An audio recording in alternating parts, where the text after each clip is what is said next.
the Brown Boys, the Brown Boys, the Brown Boys, we the Brown Boys, the Brown Boys, we the Brown Boys. Got Pink Book Lessons video. We're going to do this under fair use, fair use, fair use. And we're going to do this real quick. Charlie Kirk's wife is pretty much telling Candace Owens to back off. And they're pretty much trying to make Candace Owens seem like this conspiracy theorist and not this well-established journalist who does her due diligence and makes sure what she's saying is credible, or if she makes a mistake, she apologizes. But I guess we live in a world now that you make a mistake, then you're forever discredited. That means nothing you can ever say is right. And to me, it's interesting that Charlie Kirk's wife is asking, I think she's asking Candace Owens to stop talking and to stop asking questions.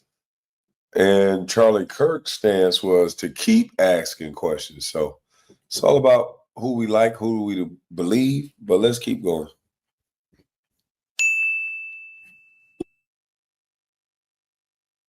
He answered absolutely zero as far as the whole Erika Kirk conversation yesterday. That's right. The whole narrative just went kapooey. You got hoodwinked, you got bamboozled because you're listening to a conspiracy theorist spew a bunch of hatred with absolutely zero evidence. That's right. She even stumbled around the whole Egyptian plane thing, and now she knows that Tyler was actually the person that did it. You guys can conspirize all you want. She was grifting every single one of you, so stop watching her for clicks, engagement, and for ad revenue. She's not worth it. Move on.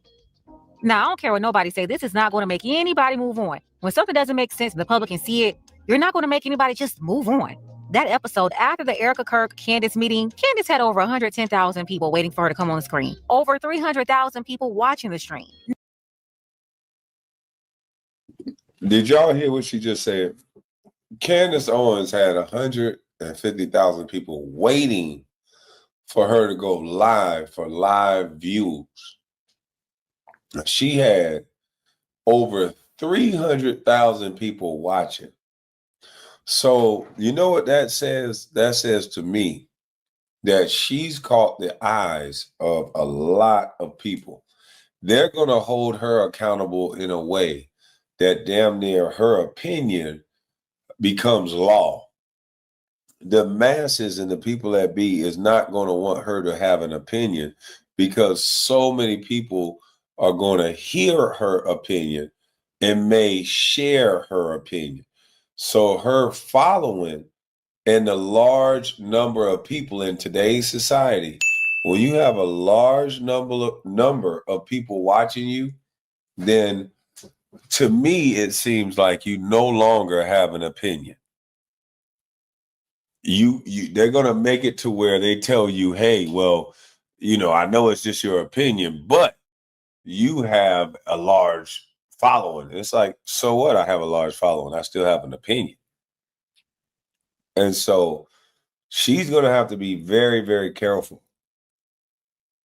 I saw an interview with Piers Morgan, and Piers Morgan is an educated man, very intelligent. And she tried to tell him maybe 2 or 3 times, and I'll go over it tomorrow.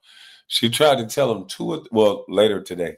She tried to tell him 2 or 3 times, hey, you're trying to take me out of context. I was just saying in the context that we were talking that if we're talking about JFK's assassination and so many people were involved from the inside, then if that's the case, then if we look at this assassination with Charlie Kirk, then that means somebody on the inside of Blexit or whatever, or Turning Point had to be involved. So then he goes, are you saying somebody from Turning Point USA helped kill Charlie Kirk? And she was like, no, that's not what I'm saying. I'm saying if we're going to compare the two, then this is what it is. But he seemed to not be able to understand that part. But with Candace Owens having 350,000 live viewers, I'm not going to just say that that's more than mainstream media. I'm just going to say I assume that that's more than mainstream media. I can't think of a show, other than the Super Bowl that you have 350K live viewers at that time. That is amazing. So shout out to Candace Owens. It shows that she's doing remarkable journalism and work. She's not just saying what the masses want to hear. And shout out to the people, because people are seekers of knowledge now with the information age. They're not just huddling up in their little groups and being afraid. Because what happens is, and I'm not saying that to me, the groups are destroying us. And the reason why the groups are destroying us is because we all used to have a group. This is a tribalistic type of society. But here's what happens.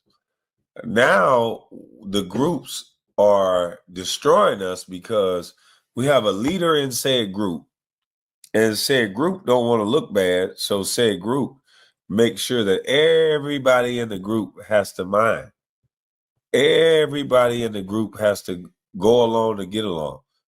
Joe Budden's even talked about it. Joe Budden said, we need to make sure we know the Negroes that are down and not down. I have to play that video. I've been sick. But Joe Budden said it out of his mouth. He said, the Black community needs to be notified of who's down and not down. That is that house Negro mentality, that slave catcher mentality. That is keeping Black folks. That is the go along, get along game. I'm not going to say my true opinion because I don't want other Black people to hold me accountable and kick me out of the Black, the Black community and make me feel ostracized. So I'll just go along to get along. So what Joe Budden said, I challenge directly, and I challenge, just indirectly, directly. I would love to have a conversation. But let's get into this Candace Owens thing, and let's see if we can figure out a common ground of why they want Candace Owens to stop talking. Nah, nobody's going to just move on because obviously you have way too many people trying to figure out what's going on here. Besides, Charlie said, keep asking questions. You better keep asking questions because it's the only thing that keeps us free. Yeah, you better keep asking questions. Besides, Charlie said, keep asking questions. You better keep asking questions because it's the only thing that keeps us free. Asking questions. You better keep asking questions because it's the only thing that keeps us free. Yeah, you. So no Charlie Kirk fan, not even his wife, should be telling anybody to be quiet if that's this man's legacy and that's what he stood on. If that's his legacy and that's what he stood on, why is anybody telling anybody to be quiet? You better keep asking questions, especially when you're told not to. And just go along and accept a narrative that doesn't make any sense. So Candace Owens broke the internet once again. Her public dispute with Erika Kirk involving claims Candace made regarding Charlie Kirk. Candace, she's been the lead investigator here, really the whole case, while everybody else was working to cover up. But Candace had questions surrounding the man they arrested for that crime. And at minimum, she made claims that he certainly wasn't acting alone, leading Erika Kirk to tell Candace to stop. Stop. That's it. That's all I have to say. Stop. Erika stressed that Candace was making money while targeting people she loved, speaking on employees in her husband's company. She called them her family. And that's another thing. Your family is your husband, your children, your actual relatives, not workers in an organization. You can't even trust your blood family 100% sometimes, but you definitely don't see a company is your family, especially when the way your husband was taken out is questionable. Now, at this point, you can't trust anybody. Your husband was your family over that organization, and things are looking really janky. So people asking questions in this situation is normal. But Erika flew down to Candace to have a face-to-face meeting. The two agreed to a private meeting lasting 4.5 hours. Candace reported that the conversation was productive, noting that Erika, quote, owned the lies coming from Turning Point USA, again, according to Candace. Erika also clarified that Charlie had in fact sent messages to multiple people the night before he was taken out about being lined up.